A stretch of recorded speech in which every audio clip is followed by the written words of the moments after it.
சீக்கிரம் உள்ள வாங்க.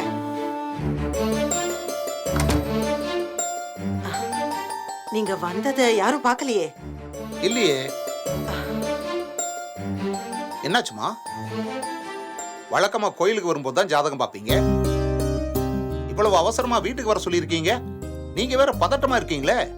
நான் தண்ணி குடிக்கிறதுனா கூட ஜாதகம் பார்த்து தான் குடிக்கிறேனா. ஜாதகத்துல ஏதாவது தப்பா சொல்லிட்டா மனசு சங்கடப்பட்டுக்கிட்டு பரிகாரம்னு இவங்க எல்லாரையும் நோகடிக்கிறேனா. அதனால இந்த ஜாதகம் பரிகாரம் எல்லாம் பார்க்க போக கூடாதுன்னு எல்லாரும் சேர்ந்து என்ன ஹவுஸ் அரெஸ்ட் பண்ணிட்டாங்க. ஐயோ, ரொம்ப சங்கடமான செயலா இருக்கேம்மா. இது எல்லாத்தையும் போன தடவை வந்தப்பவே நான் கணிச்சு சொன்னல. என் கணிப்பு பொய்க்கல பாருங்க. ஆமா ஜோசியரே, வீட்லயும் என்னென்னமோ நடக்குது. மனசெல்லாம் படபடான்னு வருது. என்னால தானே வர முடியாது, உங்களால வர முடியும்ல. அதான் உங்களுக்கு போன் பண்ணி உடனே வர சொல்லிட்டேன். உள்ள வாங்க, உட்கார்ந்து பேசுங்க. இந்தாங்க, இது என் பொண்ணோட ஜாதகம். கொஞ்சம் பார்த்து நல்லதா சொல்லுங்க. ஏமா பொய்யாமா நான் சொல்ல போறேன்? கிரகங்களோட சஞ்சாரத்தை வச்சு உள்ளத சொல்ல போறேன்.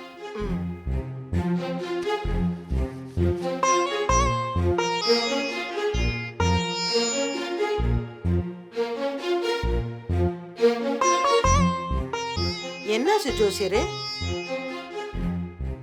சனி 6ஆம் இடத்துல சாந்தமா இருக்காரு. சமீபத்துல அவங்களோட உடல் உபாதைகள் ஏதாவது சரியா இருக்கா?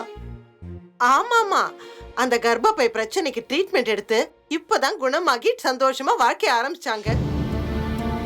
ஆனா அதுக்குள்ள இன்னொரு பிரச்சனை. இருங்கம்மா, இன்னும் முடிக்கல. உங்க பொண்ணு ஜாதகத்துல அவங்க லக்னாதிபதியில இருந்து செவ்வாய் 7 கட்டம் விலகி நின்னு பாக்குறாரு. செவ்வாய் குடும்ப சம்பந்தப்பட்ட கிரகம் தானே ஜோசியரே? ஆமாங்கம்மா, அதேதான். உங்க குடும்பத்துல கண்டிப்பா ஏதாவது ஒரு சம்பவம் சின்னதா சங்கடம், மனக்கசப்பு, வருத்தம்னு ஆரம்பிச்சு அது பெரிய பிரச்சனையில முடியலாம். அதுக்கு இவங்களோட காரியங்களே காரணமா இருக்கலாம். அவங்க கிட்ட சொல்லி கொஞ்ச நாளைக்கு சொல் புத்தி கேட்டு நடக்கிறது நல்லதுன்னு சொல்லுங்க. கேட்க மாட்டேன்றாலே. புரிய வைங்கம்மா. பெரிய பிரச்சனையாச்சுன்னா அதோட பாதிப்பு அசௌகரியத்தை உண்டாக்குமா. கொஞ்சம் பத்திரமா இருங்கம்மா.